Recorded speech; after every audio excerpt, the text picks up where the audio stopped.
How to Succeed, or Stepping Stones to Fame and Fortune, by Orison Swett Marden. Chapter 20. Sand. I shall show the cinders of my spirits through the ashes of my chance. Shakespeare. Perseverance is a virtue that wins each godlike act and plucks success even from the spear-proofed crest of rugged danger. William Harvard. Never say fail again. Richelieu.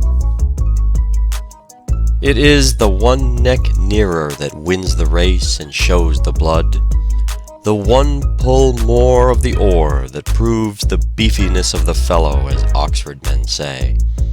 It is the one march more that wins the campaign, the 5 minutes more persistent courage that wins the fight. Though your force be less than another's, you equal and outmaster your opponent if you continue it longer and concentrate it more. Smiles. I know no such unquestionable badge and ensign of a sovereign mind as that tenacity of purpose which through all changes of companions or parties or fortunes changes never, bates no jot of heart or hope, but wearies out opposition and arrives at its port. "Well done, Tommy Brooks," exclaimed his teacher in pleased surprise, when the dunce of the school spoke his piece without omitting a single word. The other boys had laughed when he rose, for they expected a bad failure. But when the rest of the class had tried, the teacher said Tommy had done the best of all, and gave him the prize. "And now tell me," said she, "how you learned the poem so well." "Please, ma'am, it was the snail on the wall that taught me how to do it," said Tommy. At this the other pupils laughed aloud, but the teacher said, "You need not laugh, boys, for we may learn much from such things as snails. How did the snail teach you, Tommy?" "I saw it crawl up the wall, little by little," replied the boy. "It did not stop nor turn back, but went on and on. And I thought I would do the same with the poem. So I learned it little by little, and did not give up. By the time the snail reached the top of the wall, I had learned the whole poem." I may here impart the secret of what is called good and bad luck, said Addison. There are men who, supposing Providence to have an implacable spite against them, bemoan in the poverty of old age the misfortunes of their lives. Luck forever runs against them and for others. One with a good profession lost his luck in the river, where he idled away his time a-fishing. Another with a good trade perpetually burnt up his luck by his hot temper, which provoked all his employees to leave him. Another with a lucrative business lost his luck by amazing diligence at everything but his own business. Another who steadily followed his trade, as steadily followed the bottle. Another who was honest and constant to his work, erred by his perpetual misjudgment. He lacked discretion. Hundreds lose their luck by indulging sanguine expectations, by trusting fraudulent men, and by dishonest gains. A man never has good luck who has a bad wife. I never knew an early rising, hard-working, prudent man, careful of his earnings and strictly honest, who complained of his bad luck. A good character, good habits, and iron industry are impregnable to the assaults of the ill luck that fools are dreaming of. But when I see a tatterdemalion creeping out of a grocery late in the forenoon, with his hands stuck into his pockets, the rim of his hat turned up and the crown knocked in, I know he has had bad luck, for the worst of all luck is to be a sluggard, a knave, or a tippler. You have a difficult subject, said Anthony Trollope at Niagara Falls to an artist who had attempted to draw the spray of the waters. "All subjects are difficult," was the reply, "to a man who desires to do well."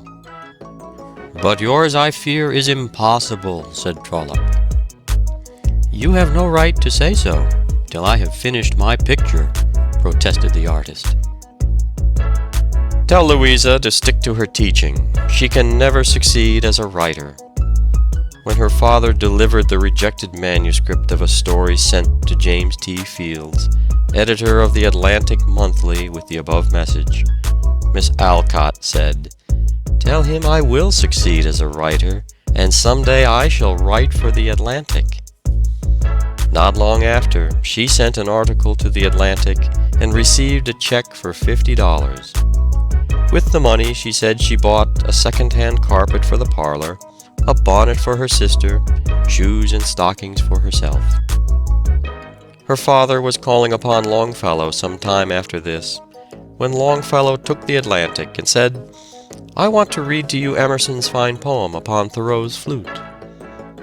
Mr. Alcott interrupted him with delight and said, "My daughter Louisa wrote that." "Men talk as if victory were something fortunate," says Emerson. "Work is victory. Wherever work is done, victory is obtained. There is no chance and no blanks. You want but one verdict. If you have your own, you are secure of the rest. But if witnesses are wanted, witnesses are near." "Young gentlemen," says Francis Wayland, "remember that nothing can stand day's work." Alexander the Great exclaimed to his soldiers, disaffected after a long campaign, "Go home, and tell them that you left Alexander to conquer the world alone." "We discount only our own bills and not those of private persons," said the cashier of the Bank of England, when a large bill was drawn by Anselm Rothschild of Frankfurt on Nathan Rothschild of London. "Private persons," exclaimed Nathan, when told of the cashier's remark. "I will make these gentlemen see what sort of private persons we are." 3 weeks later, he presented a £5 note at the bank at the opening of the office. The teller counted out 5 sovereigns, looking surprised that Baron Rothschild should have troubled himself about such a trifle. The Baron examined the coins one by one, weighing them in the balance, as he said the law gave him the right to do, put them into a little canvas bag, and offered a second, and then a third, fourth, 50th, 1,000th note. When a bag was full, he handed it to a clerk in waiting, and proceeded to fill another. In 7 hours he had changed £21,000, and with 9 employees of his house similarly engaged, had occupied the tellers so busily in changing $1,050,000 worth of notes that no one else could receive attention. The bankers laughed, but the next morning Rothschild appeared with his 9 clerks and several drays to carry away the gold, remarking, "These gentlemen refuse to pay my bills. I have sworn not to keep theirs. They can pay at their leisure, only I notify them that I have enough to employ them for 2 months." The smiles faded from the features of the bank officials as they thought of a draft of $55 million in gold, which they did not hold. Next morning, notice was given in the newspapers that the Bank of England would pay Rothschild's bills as well as its own.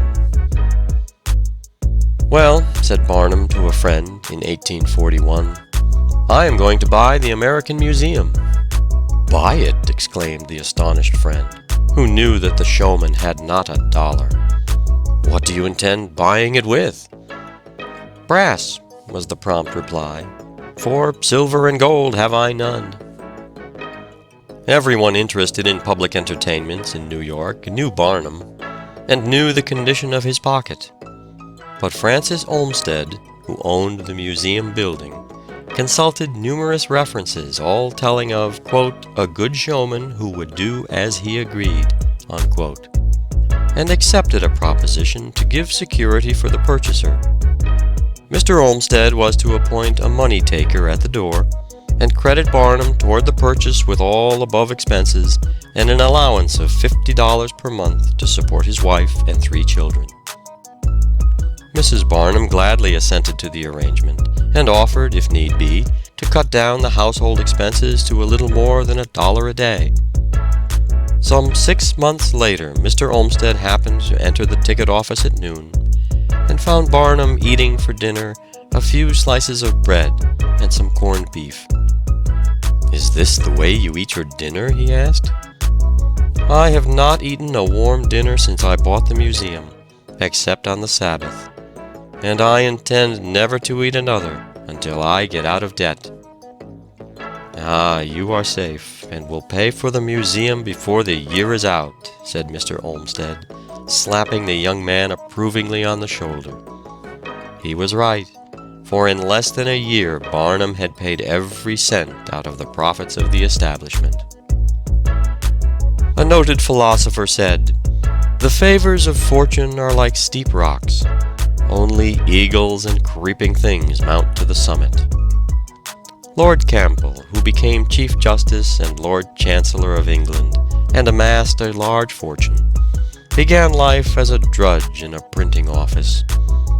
A little observation shows us that, as a rule, the men who accomplish the most in the world are the most useful and sensible members of society, the men who are depended upon most in emergencies, the men of backbone and stamina, the bone and sinew of their communities, the men who can always be relied upon, who are healthiest and happiest, are, as a rule, of ordinary mental caliber and medium capacity, but with persistent and untiring industry, these are they, after all, who carry the burdens and reap the prizes of life.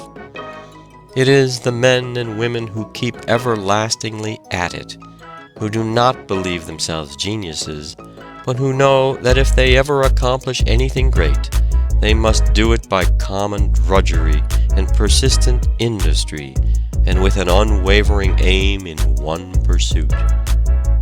Those who believe themselves geniuses are apt to scatter their efforts and thus fritter away their great energies without accomplishing anything in proportion to their high promise.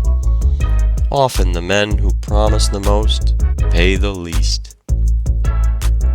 Mrs. Frank Leslie often refers to the time she lived in her carpetless attic while striving to pay her husband's obligations.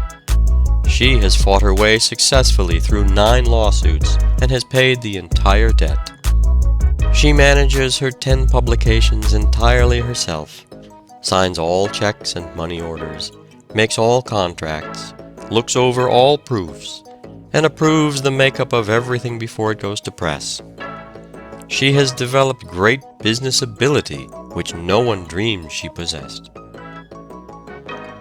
A little boy was asked how he learned to skate.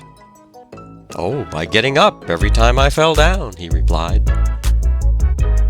The boy Thorwaldsen, whose father died in the poorhouse, and whose education was so scanty that he had to write his letters over many times before they could be posted, by his indomitable perseverance, tenacity, and grit, fascinated the world with the genius which neither his discouraging father, poverty, nor hardship could repress. "It is all very well," said Charles J. Fox, "to tell me that a young man has distinguished himself by a brilliant first speech. He may go on, or he may be satisfied with his first triumph. But show me a man who has not succeeded at first, and nevertheless has gone on, and I will back that young man to do better than most of those who have succeeded at the first trial."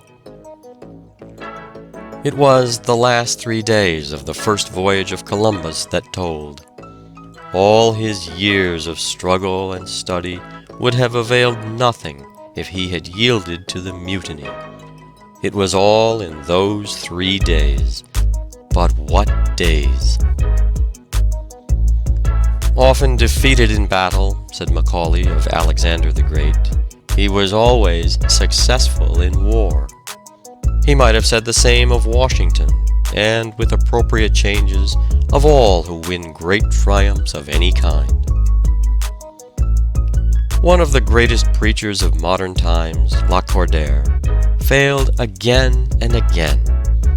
Everybody said he would never make a preacher, but he was determined to succeed, and in 2 years from his humiliating failures, he was preaching in Notre Dame to immense congregations. Orange Judd was a remarkable example of success through grit.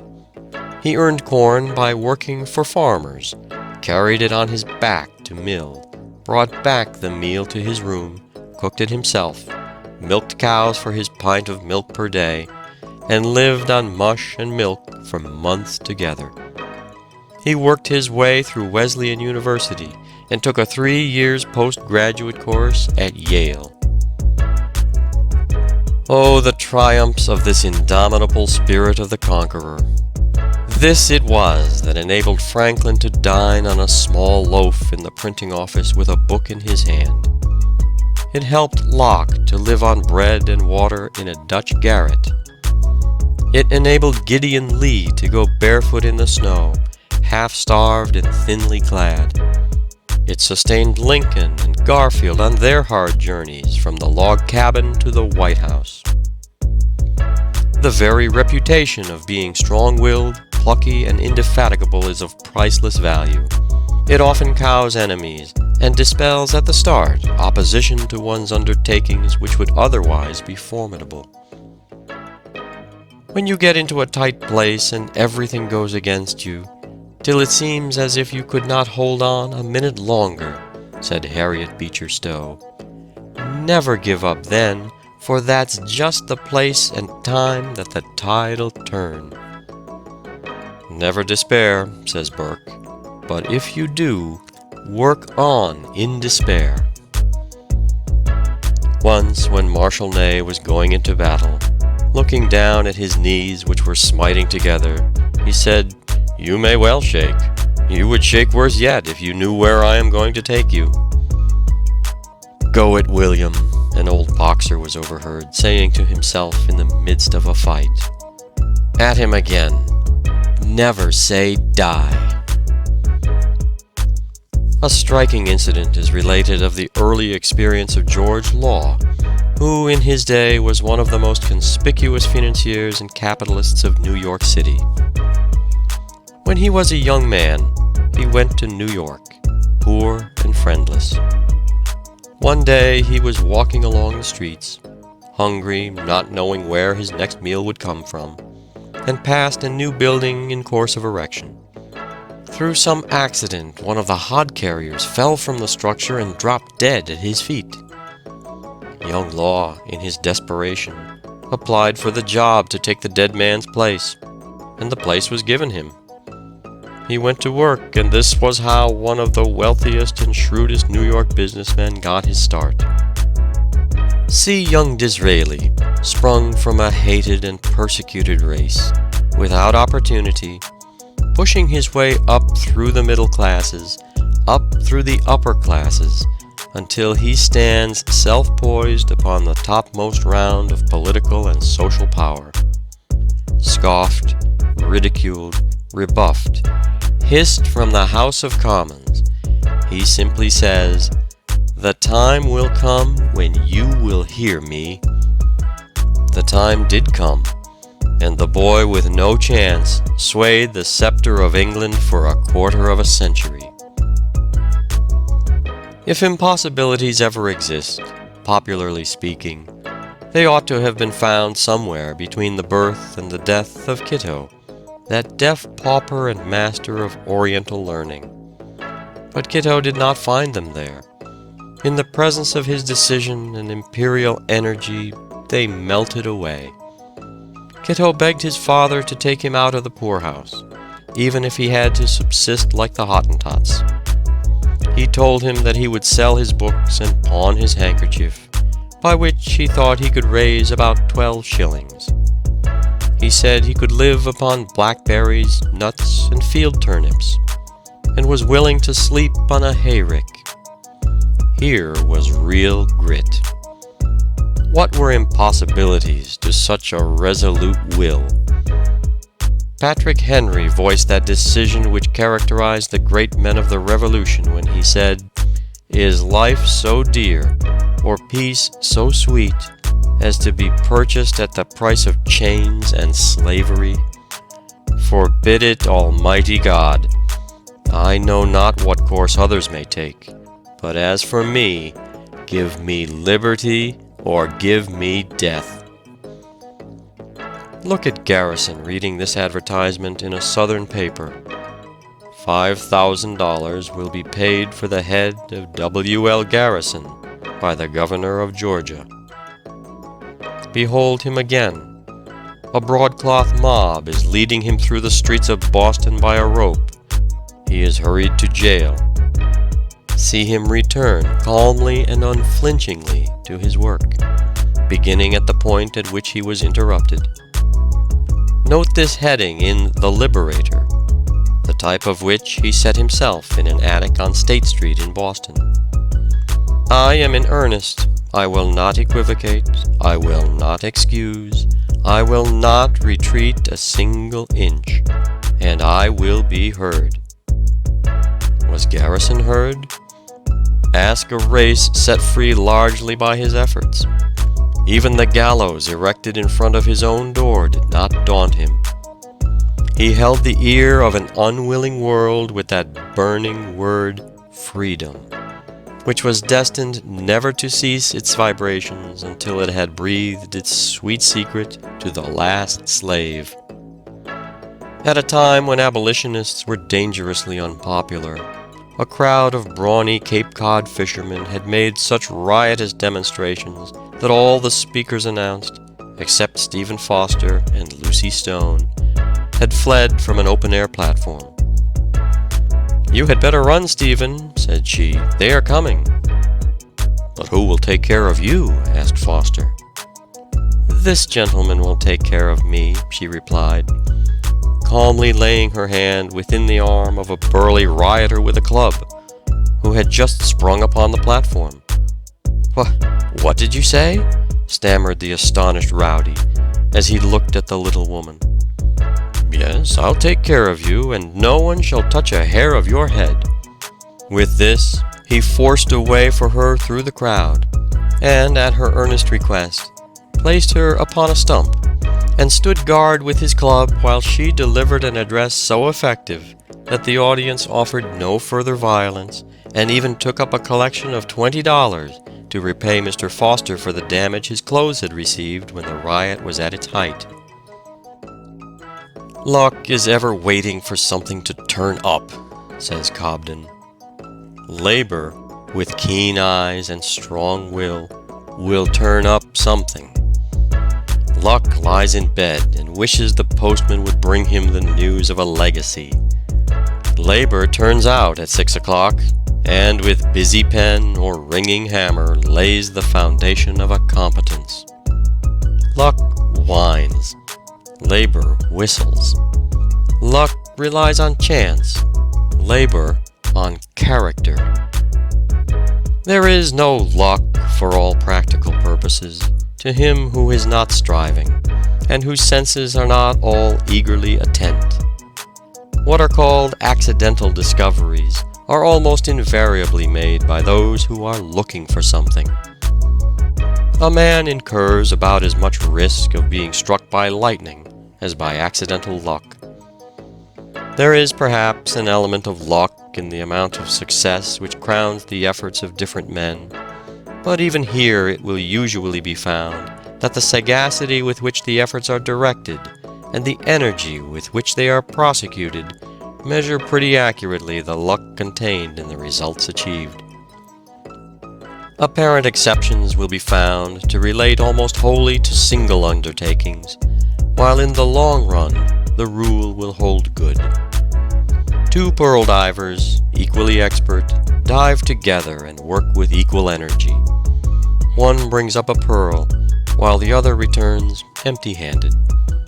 But let both persevere, and at the end of 5, 10, or 20 years, it will be found that they succeeded almost in exact proportion to their skill and industry.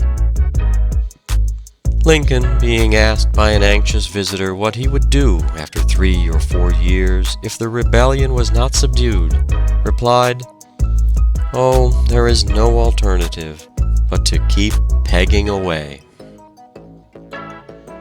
"It is in me, and it shall come out," said Sheridan, when told that he would never make an orator, as he had failed in his first speech in Parliament.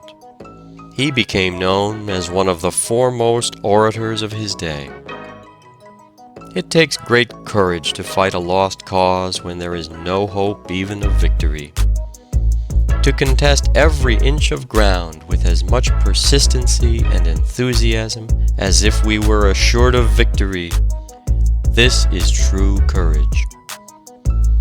The world admires the man who never flinches from unexpected difficulties, who calmly, patiently, and courageously grapples with his fate, who dies, if need be, at his post. President Chadbourne put grit in place of his lost lung, and worked 35 years after his funeral had been planned. Henry Fawcett put grit in place of eyesight, and became the greatest Postmaster General England ever had. Prescott also put grit in place of eyesight and became one of America's greatest historians. Francis Parkman put grit in place of health and eyesight, and became the greatest historian of America in his line. Thousands of men have put grit in place of health, eyes, ears, hands, legs, and yet have achieved marvelous success. Indeed, most of the great things of the world have been accomplished by grit and pluck. You cannot keep a man down who has these qualities. He will make stepping stones out of his stumbling blocks and lift himself to success. Grit and pluck are not always exhibited only by poor boys who have no chance, for there are many notable examples of pluck, persistence, and real grit among youth in good circumstances, who never have to fight their way to their own loaf. Mr. Mifflin, who has recently become the head of the celebrated publishing firm of Houghton, Mifflin and Company, is a notable example of persistency, push, and grit. After graduating at Harvard and traveling abroad, he was determined, although not obliged, to work for a living, to get a position at the Riverside Press in Cambridge. He called upon the late Mr. Houghton and asked him for a situation. Mr. Houghton told him that he had no opening, and that even if he had, he did not believe that a graduate from Harvard, who had money and who had traveled abroad, would ever be willing to begin at the bottom and do the necessary drudgery for boys' pay. Mr. Mifflin protested that he was not afraid of hard work, and that he was willing to do anything and take any sort of a position if he could only learn the business. But Mr. Houghton would not give him any encouragement. Again and again Mr. Mifflin came to the Riverside Press and pressed his suit, but to no purpose.